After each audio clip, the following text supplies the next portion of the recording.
আরও একটা সকালের শুরু, নতুন স্বপ্ন, নতুন আশা নিয়ে। ভগবান সবাইকে সুস্থ রাখুক, ভালো রাখুক, আমরাও ভালো আছি। সকাল হয়ে গেছে, এখন 6টা মতো বাজতে যায়। আর মা কাজ করছে, আমিও কাজ করছিলাম। সব কিছু নিয়েই একটা দিনের শুরু। বাবাই কলাগুলো রেখে গেছে বাজারে নিয়ে যাওয়ার জন্য। বাজারে নিয়ে গেছিলো, তার সঙ্গে ওই কটা রেখে গেছে খাওয়ার জন্য। এবারে মা বলল যে কাঁকরোল হয়ে আছে অনেকগুলো, কাঁকরোলগুলো তুলতে হবে। আমি গিয়ে দেখলাম সত্যিই অনেকগুলো হয়ে রয়েছে। একটাই গাছ, এমনি বসানো থাকে খাওয়ার জন্য। দেখলাম অনেকগুলো হয়েছে, সেগুলো দেখতে গেলাম। দেখি বাবা আবার কি গাছ বসাচ্ছে। বললো বাজার থেকে আসার সময় নাকি নিয়ে এসছে, কারোর বাগানে হয়েছিল, তাকে বলে জামরুল গাছের চারা। সেটাই দেখি চলুন। আমাদের ওই জামরুল গাছ অনেকগুলো আছে, 4টে মতো হবে, কিন্তু এটা নাকি পুরোটা লাল। সেই জন্য নিয়ে এসছে, ছোট ছোট কয়েকটা ডাল মতো কেটে নিয়ে এসছে, সেটা আবার বসাবে। এখানটায় ড্রাগন গাছ আছে একটা, এই ড্রাগন গাছের পাশটায় নাকি বসাবে। সেই জন্য এটুকু আবার ঘাস হয়েছিল, পরিষ্কার করে নিচ্ছে। দেখুন ড্রাগন গাছটা অনেকগুলোই ছিল, 2টো বেঁচে আছে। এখানে একটা আছে আর ওই পাড়ের ওই দিকটায় একটা আছে। এটা বেঁচে আছে, একটু বড় হচ্ছে। তা জামরুল গাছের মানে ছোটো মতো ডাল কেটে নিয়ে এসে সেটা এখানে বসাবে বাবা। জামরুল গাছ আমাদের প্রায় 4-5টা মতো আছে। একটা পুরোটা সাদা, একটা পুরো সবুজ মতো, একটা মুখের দিকটা লাল বড় বড় হয়, আর ওটা থেকে উপর থেকে আবার কলম করা আছে 2-3টে। বাবার গাছ বসানোর খুব ইচ্ছা। এমন কোনো গাছ নেই যেটা বাড়িতে নেই। সব সময় গাছের পরিচর্যা, গাছ বসাতেই থাকে। ড্রাগন গাছটাও যত্ন করছে, এই অনেকটাই বড় হয়ে গেছে। তা বলল 3টে নাকি ছোট ছোট, ওই ডাল বলা যায় না, ছোট ছোট একটু পাতার মতো কেটে নিয়ে এসছে। বাজার থেকে আসে যে রাস্তা দিয়ে, সেই রাস্তার পরেই গাছটা দেখেছে পুরো একদম লাল। তা তাদের বাড়ির মালিককে বলেই নিয়ে এসেছে। এবার সেগুলো বসাবে। বসানোর যে ধরন সেটাও পুরো আলাদা। কিভাবে বসায় শুধু দেখুন। মানে আমরা এত বছরেও শিখতে পারিনি, সেই ছোট থেকে দেখে আসছি বাবা গাছ বসায়। গাছের প্রতি অগাধ ভালোবাসা, গাছ যত্ন করে, ফুল গাছ, ফল গাছ, মানে সব গাছ বসায়। ওই এত ভালোবাসা আমি দেখিনি। গাছ, পাখি, পশু সব কিছুই খুব যত্ন সহকারে করে। যে কোনো সবজি হোক, ফল হোক, যাই হোক, মানে সব বাড়িতেই আমাদের আছে। বাড়ি ছাড়া বাগান আছে, আম গাছ আছে ওরকম 6টা-7টা মতো।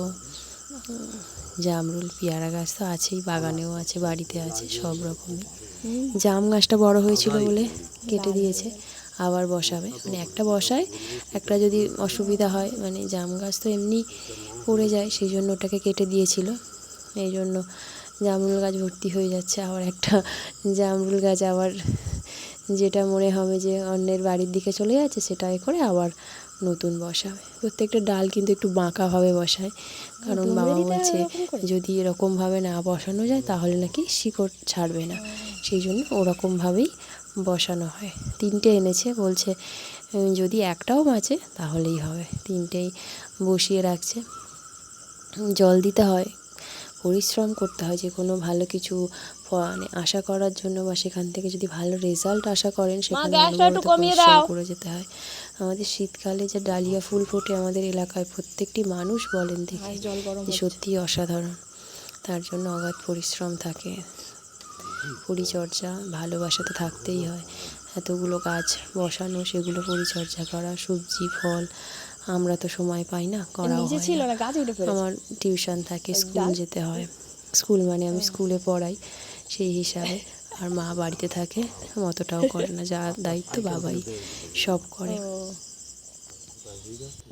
শুধু তো গাছ বসানো নয়, গাছ বড় হওয়া, বড় হলে ফল হলে সেগুলোর পরিচর্যা করা, সেগুলোকে বাঁধা। পেয়ারা তো বাঁধতেই হয়, জামগুলো না বাঁধলে এখন পোকা হয়ে যায়। যতটুকু বিক্রি হয় বাকিটা সব খাওয়া হয়। যেমন নষ্ট হয়েছে, বিক্রি হয়নি বা পোকা হয়ে গেছে, পড়ে গেছে প্রচুর। আমি আবার বললাম কাঁকরোলগুলো কেটে দিতে, কারণ আমি হাত দিয়ে একবার ট্রাই করে দেখেছিলাম, কাটেনি, খুব শক্ত। বাবাকে বললাম, বাবা কাস্তে দিয়ে আবার ওগুলো কেটে দিচ্ছে। না একটা গাছই থাক, দুটো গাছই থাক, সেখানে যেটুকু ফল হয় একদিন তো হয়ে যায়, এটুকুই অনেক বড়। সব রকম একটু যদি কষ্ট করে চাষ করা যায়, জমি জায়গা অনেকেরই থাকে কিন্তু করে কে বলুন তো? করে না। অনেকে আমাদের এখানে অনেকেরই আছে কিন্তু করে না। এটা নিজেদের জিনিস নিজেদের মতো খাওয়া হয় বা জিনিসটাও ভালো পাওয়া যায় যেখানে সার বিষ দেওয়া হয় না। এইটুকু তো অন্তত নিজেদের জীবনের পক্ষে ভালো। এমনই একটাই গাছ, একটা ডগ কেটে নিয়ে বসিয়েছিল বাবা একটা পাশের বাড়ির কাকাদের বাড়ি থেকে। সেখানে ওই কাঁকরোল হচ্ছে, আজকে 6টা 7টা হয়েছে, আজকে রান্না হবে। এখনও অনেক ছোট ছোট ধরে রয়েছে। ভাড়া টাড়া কিছুই নেই, আম গাছের ডাল আছে, সেই আম গাছেই উঠেছে, ওখান থেকেই কাটা হচ্ছে। পরবর্তী একটা ব্লগে কি রান্না হলো কাঁকরোল দিয়ে সেটাও দেখাবো। আজকের এই পর্যন্ত, বেশিটা আর নয়, আরও কাজ আছে। কেটে কতগুলো হলো সেটা দেখাচ্ছি আপনাদেরকে। এখনও বোধহয় 2-1টা বাকি আছে বলে বাবা দেখছে, ছোট ছোট আছে। 2-1টা আবার হলুদ হয়ে গেছে, ওগুলো নিলে হবে না, ওগুলো মানে ভালো বড় হয়নি, কিন্তু যেহেতু আমাদের সার বিষ দেওয়া নয় তো একটু তো খারাপ হবেই। এই কটা হয়েছে, মোটামুটি 7-8টা মতো হয়েছে। আজকের সেটা রান্না হবে। ওই পারে নাকি আবার একটা মাশরুম মতো হয়েছে, কোরক বলে যেটা চলতি ভাষায়, সেটা দেখি আছে কি আবার। দেখি আমার ভালো, এগুলো মায়ের কাছে দিয়ে আসবো রান্না করার জন্য। ওটা একটু দেখা যাক আছে কি না। এইটা বাড়ির সামনেই, এখানেই সব গাছ টাছ লাগানো থাকে। এগুলো কি, এগুলো অরিজিনাল ব্যাগের ছাতা নাকি এই যে নিচে হয়েছে মাশরুম, এটাও একদিন তোলা হবে, এটাও রান্না হবে, তার জন্য রেডি হোক আগে। গাছ এখানে আমাদের সব গাছই থাকে, তেজপাতা থেকে শুরু করে সব। আজকের এই পর্যন্তই থাকুক, বাকিটা আবার পরের ভিডিওতে আসবে কি রান্না হলো না হলো। আজকে দিদি আসার কথা আছে, দেখা যাক কখন আসে। নমস্কার।